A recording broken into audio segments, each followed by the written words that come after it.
26শে March মহান স্বাধীনতা দিবস উপলক্ষে নাটোরের লালপুর উপজেলার সালামপুরে বিভিন্ন কর্মসূচির মাধ্যমে দিবসটি উদযাপন করা হয়। এ উপলক্ষে রক্তিম আইডিয়াল স্কুল, সালামপুর উচ্চ বিদ্যালয়, সালামপুর প্রাথমিক বিদ্যালয় এবং বিভিন্ন রাজনৈতিক দলের নেতাকর্মী ও গণ্যমান্য ব্যক্তিবর্গ শহীদ মিনারে ফুল দিয়ে গভীর শ্রদ্ধা নিবেদন করেন।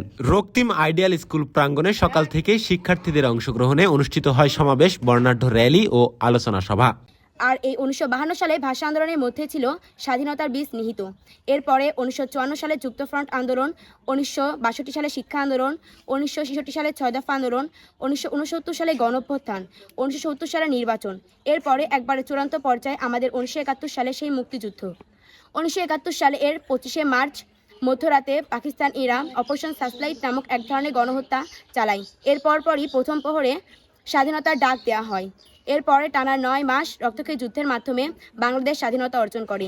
তাই এই স্বাধীনতার তাৎপর্য আমাদের কাছে অনেক। আলোচনা সভায় শিক্ষার্থীরা মহান স্বাধীনতা দিবসের ইতিহাস ও তাৎপর্য নিয়ে বক্তব্য প্রদান করে। বীর শহীদেরা কঠিন সংগ্রাম এবং রক্তদানের মাধ্যমে আমাদেরকে উপহার দিয়েছেন এই স্বাধীনতা। আমরা এই দিনটির জন্য তাদেরকে গভীরভাবে শ্রদ্ধা জানাই। তাদের স্বতঃস্ফূর্ত অংশগ্রহণ ও উপস্থাপনা অনুষ্ঠানটিকে করে তোলে প্রাণবন্ত ও অর্থবহ। Respected Chairman Sir, Principal Sir, teachers, all students and all my dear friend. First of all, I wish you a very happy Independence Day. I feel great pride to present this speech.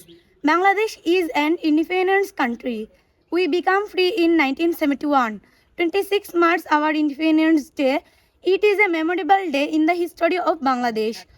On this day, the independence of Bangladesh was declared.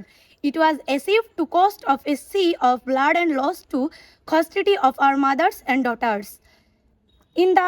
In this day, our biggest festival public holiday. The day begins with 31 concerts. This is day we remember the sacrifice of our great freedom fighters. About 3 million lives have been sacrificed whereof independence. It is the day we remember the great struggle of freedom. That's all about time being. Thank you very much for your patience.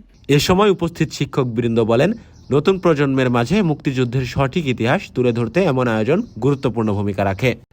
বাংলাদেশের নিরীহ মানুষের উপরে যে নির্যাতন, এটা তোমরা অনেকেই জানো। এবং এই যখন নির্বিচারে বাঙালিদের নিধন করা হয় এই মধ্যরাতে, তখনই বলা যায় যে বাংলাদেশের স্বাধীনতার পতাকা উত্তোলিত হয়ে গেছে। ঘোষণাটা বাকি ছিল, পরবর্তীতে সেই ঘোষণার মাধ্যম দিয়ে বাংলাদেশ সরাসরি স্বাধীনতার যুদ্ধে অংশগ্রহণ করে বা ঝাঁপিয়ে পড়ে।